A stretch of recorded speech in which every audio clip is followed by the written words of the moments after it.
اليوم يا جماعة كنت قاعدة أنا وأمجد عم نتفرج على التلفزيون على مسلسل تاريخي. إن الحلم على الحمقى قاتل للروح، ما الداعي لإرسال هؤلاء الفرسان لاستدعائك؟ قلت له لأمجد، أمجد شلون هيك هدول الممثلين بيقدروا يحكوا؟ والله صعبة يا ما. شو قال لي يا حذركن؟ شو صعب الموضوع؟ إنه هيك يضلوا عم يحكوا فصحى هيك، يعني صعبة والله صعبة. أنت بيطلع بإيدك هيك تحكي مثله؟ لا أنا اللي بيطلع بإيدي، أنت ما بتعرفي تحكي فصحى؟ يعني صعبة شوي ما؟ يحرق حريشك يا بشرة، أنت عربية ما بتعرفي تحكي فصحى؟ لهجتنا العامية غير الفصحى، جرب إنه نحكي هيك فصحى هيك ليوم كامل. جاهز أنا. ونخلي العيلة كمان يحكوا؟ ونخليهم يحكوا. يلا. لماذا تمسكين هاتفي الجوال؟ لماذا تمسكين هاتف النقال يا امرأة؟ لا دغري بدنا دغري بدنا نبلش، يلا احكي. هذا الاختراع لم يكن موجود، لا يجوز أن تتحدث عنه. شو اللي لا يجوز يعني؟ هاتف النقال لماذا تمسكينه؟ أيتها السيلينا يا ابنتي العزيزة. سيسي مصدومة. شو عم يحكي بابا؟ شو بو هذا؟ طالع من افلام كرتون. لماذا تتكلمين العامية يا بشرة؟ لا مو يا بشرة، نرجع نعيد اللقطة. لماذا تتكلمين بالعامية يا امرأة؟ اليوم سأجلدك على الأقل 85 جلدة. هذا خارج التحدي. خارج التحدي؟ آخ منك يا امرأة.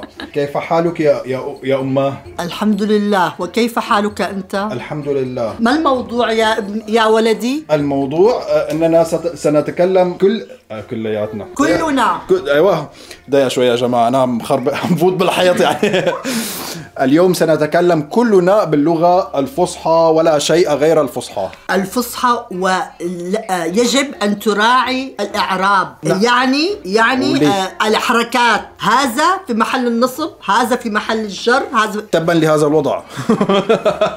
اللغة العربية لغة متكاملة. نعم متكاملة، ولكنها صعبة جدا للغاية. أنا برأيي لا تصعبي عليهم الأمر. يا أبتاه يتكلم بلغة فصحى جيدة جدا. نعم. شاعر. إذا أردت أن تطاع فاطلب المستطاع. يا عيني عليك يا أبتاه. أحسنت يا أبتاه، إنه لكلام جميل. كيف حالك يا أبتاه؟ الحمد لله دائما. أي والله. لماذا لم ترحب بي؟ كيف حالك يا أماه؟ الحمد لله، نشكر الله دائما وأبدا. لماذا أماه؟ أماه يمكنك أن تقول أمي. لا أماه ألطف. نعم أمي هي ألطف، ولكن أماه هي بالفصحى القوية يعني فهمتوا علي؟ يا امرأة قلت لك لا تتكلمي العامية. أنت لاحقني بالكلام. اليوم سأجلدك على الأقل 85 جلدة، لا ولكنها ستصبح 100 جلدة على الأقل. العربية ليس لها علاقة بهذا الكلام. هذا كلام جاهلي. جاهلي. من أين لك جلدة وما جلدة؟ هذا على أيام قريش وأيام. نعم ولكنها تستاهل.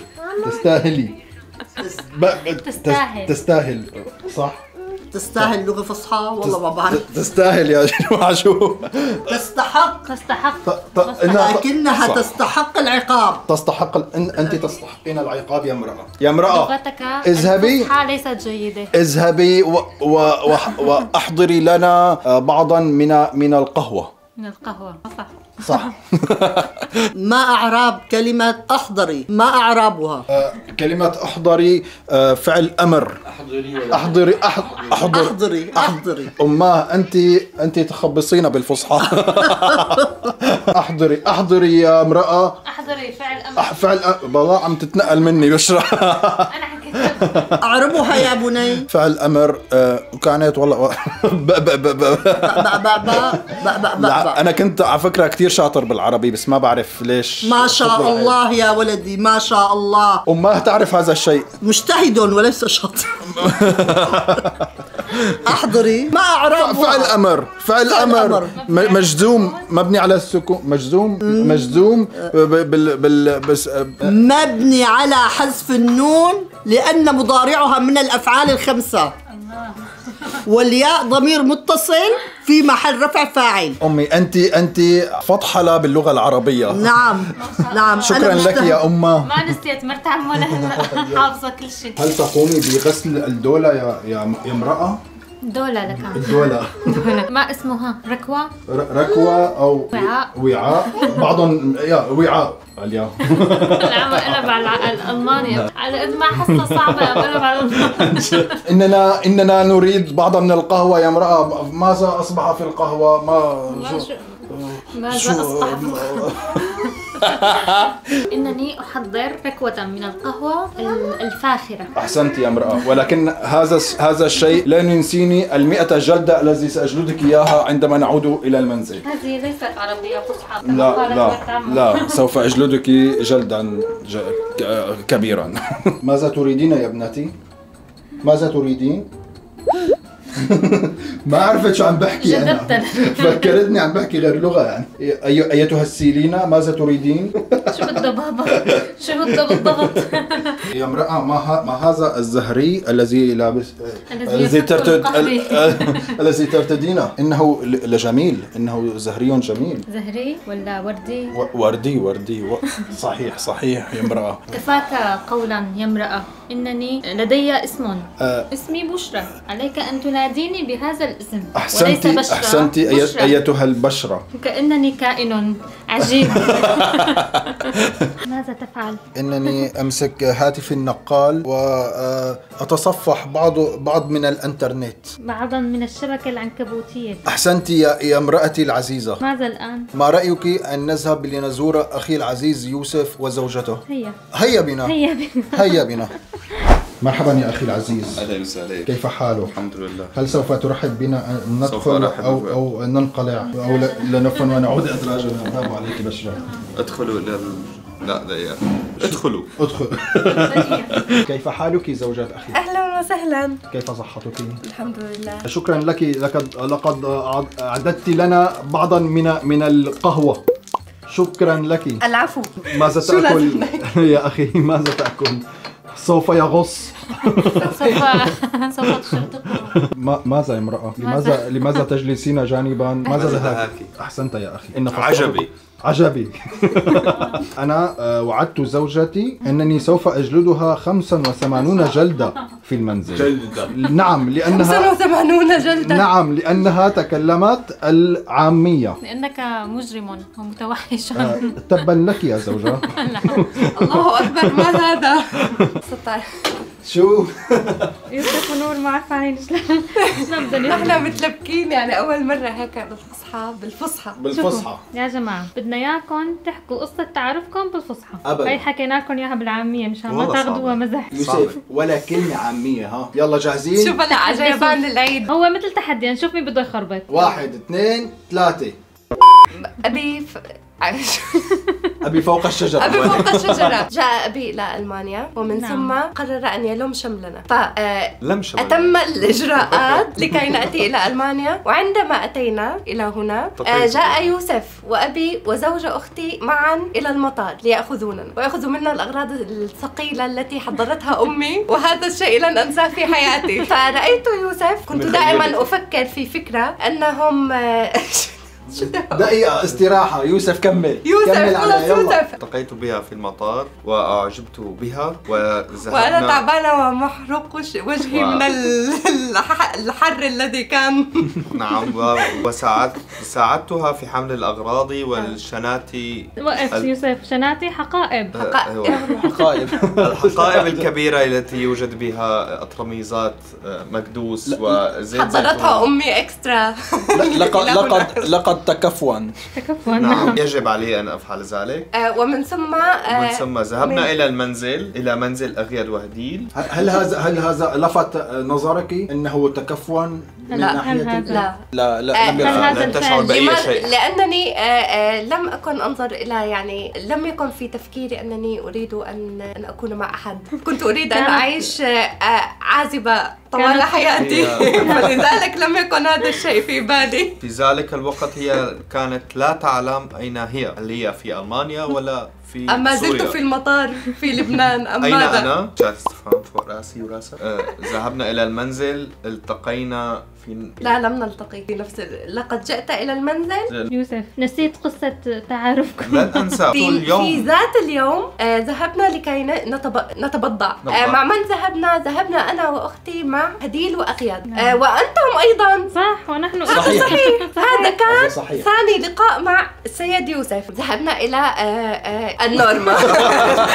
إلى محل البقالية. إلى البقالية. ذهبنا إلى البقالية، اشترينا أغراض وكنت أفكر في الطعام وهو كان إلى آخره.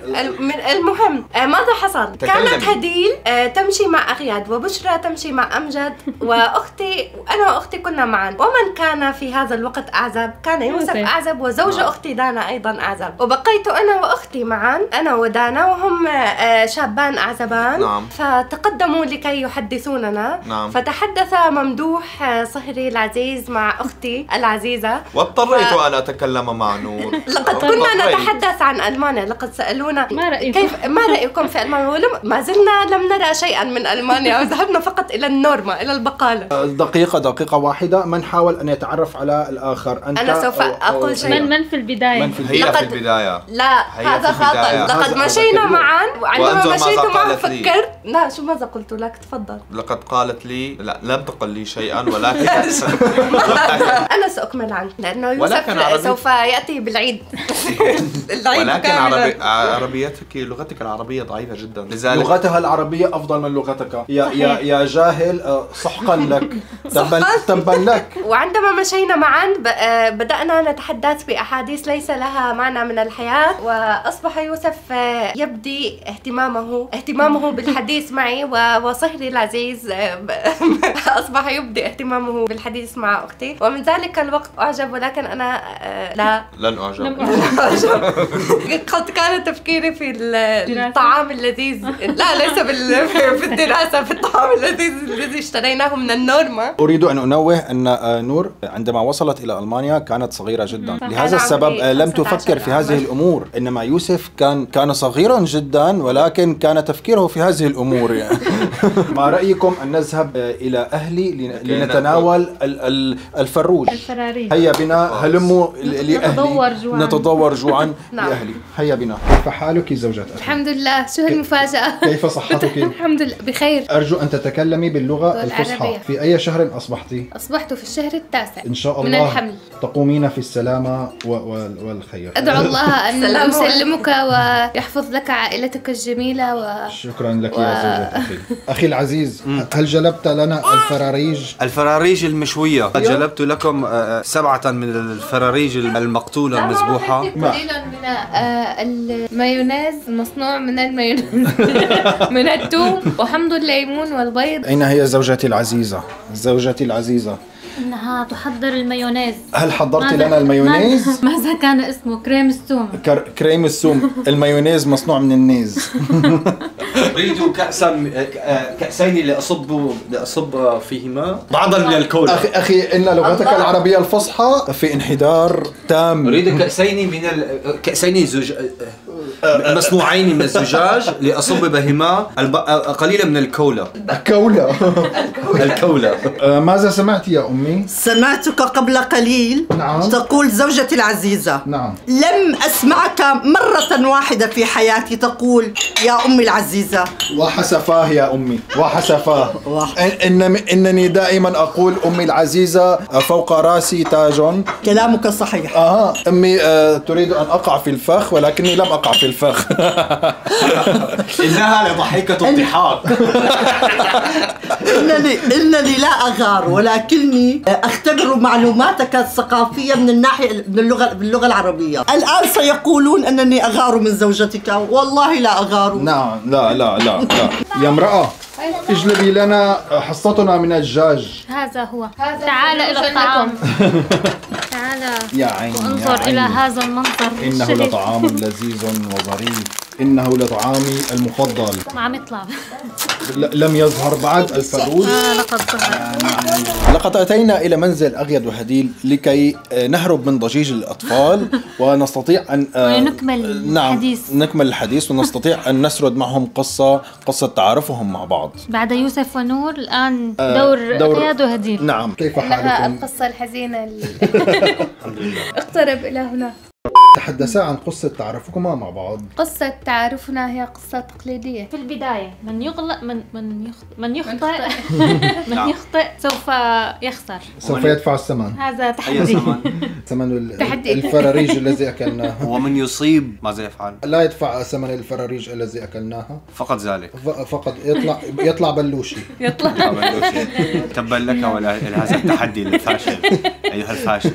لقد رأتها أمي بأم عينها اليسرى، نعم. لأنها كانت تجلس عند واجهة المحل. لقد كانت تشتغل عند في محل تعمل. لقد كانت تعمل في دوامي الجامعي، ومن ثم كنت أرجع وأعمل في دوامي في المكتبة. وهي رأتني في المكتبة وقد عجبت بي من النظرة الأولى.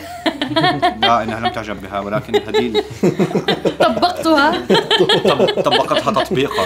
لا، أعجبت لأنني كنت أرتدي عدسات، أما الآن لا أرتدي. إعجاب فيك يعني. قالت لي إنني أريد أن أخطبك لابني وابني صغير، وتكلمت عنك أنك صغير صراحة، وقالت أن عمرك 23 فقط. كان ذلك. أعرف والآن ذلك. أصبح كبير. انظر إليه إنه كبير بما يكفي. وقالت ولكنه رجل صالح وجميل وذو أخلاق حميدة. نعم. فقلت لها إذا كان ابنك مثلك فإذا هو جميل، يعني لأنه هي جميلة يعني. فأعجبت بزيادة. أعجبت كثيرا لأنني مدحتها. يجب أن تمدحوا حمواتكم. تقوم بعملية الكوليكا. عملية الكوليكا. نعم. تمسيح الجوخ. وعندما أتت إلينا إلى البيت كنت أنا ذاهبة إلى الدوام الجامعي، فقالت لي لا تذهبي إنني أخاف عليك. كانت الأزمة في سوريا. نعم. فقلت في نفسي كيف تخاف علي وهي لا تعرفني، ولكنها حنونة. نعم. إنها قامت ببلفك. بلفتك بلفة. فذهبت إلى دوامي ورجعت وقلت ربما لن يكون هنالك نصيب لأنها زيارة سريعة وقد أخذت نص ساعة من الوقت. ولكن حماتي فاجأتني وقالت لي سوف نأتي إليكم إلى البيت. نعم. وأتى أغياد، وأنا تفاجأت أيضا. وأغياد عندما رأيته كان خجولا، ولكن عندما قدمت له القهوة قال لي شكرا. لم أكن كذلك، لكن كان الجميع ينظر إلي نظرات ثاقبة. نعم. الجميع ينظر إلي كذلك. نعم. والجميع يسألني أسئلة وكأنني في فرع تحقيق. هل أعجبت به؟ نعم. وهو ابتسم أولا وعمل هكذا في عيوني، فقلت أعجبته يعني، فأعجبت به أنا أيضا. إعجاب متبادل هذا يعني. نعم. وتبادلنا قليلا من النظرات الخفية قليلا، لأن أهلنا بالحلال. لأن أهالينا كانوا يجلسون حولنا. نظرت إليها هكذا. وهل أعجبتك هذه النظرة؟ نعم، ولكنها كانت ناعسة مع قليلا من مرض، كان يعاني من الكولون العصبي، فكان متشنجا قليلا وبطنه يصدر أصواتا. وكله تعاني من تشنج الكولون العصبي، وذلك الشيء يضغط على صدري ويضغط على قلبي. ولكن الحمد لله تم العلاج. ولكنه كان صريح. بفضل هديل، مساعدة هديل إلي سببت لي بأزمات الحمد لله رب قلبية. العالمين. تخلص من الكولون وأصبح عنده كثير من الأزمات الكولون العصبي، فلم أعد نسأل على الكولون العصبي. إنها لقصة جميلة. نعم. أليس كذلك يا امرأة؟ نتمنى أن تكونوا قد أعجبتم بهذا المقطع. لا تنسوا تحطونا لايك لهذا الفيديو. ونحن بنحبكم كثير. صعبة بس والله برافو عليها، سردت يعني. لك أنا ارتبط لساني يا جماعة من أول فيديو وأول يوم وأنا عم بحكي فصحى. بس يعني هي تجربة حلوة. والله يعني تجربة. اللغة العربية الفصحى والله هاجرينا نحن. والله. سادست اللغة العربية والناس يعني اللي هيك كثير كانوا يسبونا بالعامية وقت عصر. هلا بتحكي لغة عربية فصحى كثير منيح، لا تأخذونا على أغلاطنا. طلعنا على ألمانيا، لا تعلمنا الألماني ونسينا العربي. شوي ثاني بالإشارات. شوي ثاني. كان في شوية إنجليزي كمان كبيناه بالزبالة. لا تنسوا تحطونا لايك لهذا الفيديو، وحساب قناة أغياد وهديل بتلاقوا بأول تعليق. بنحبكم كثير وتصبحوا على ألف خير. ألف خير. باي.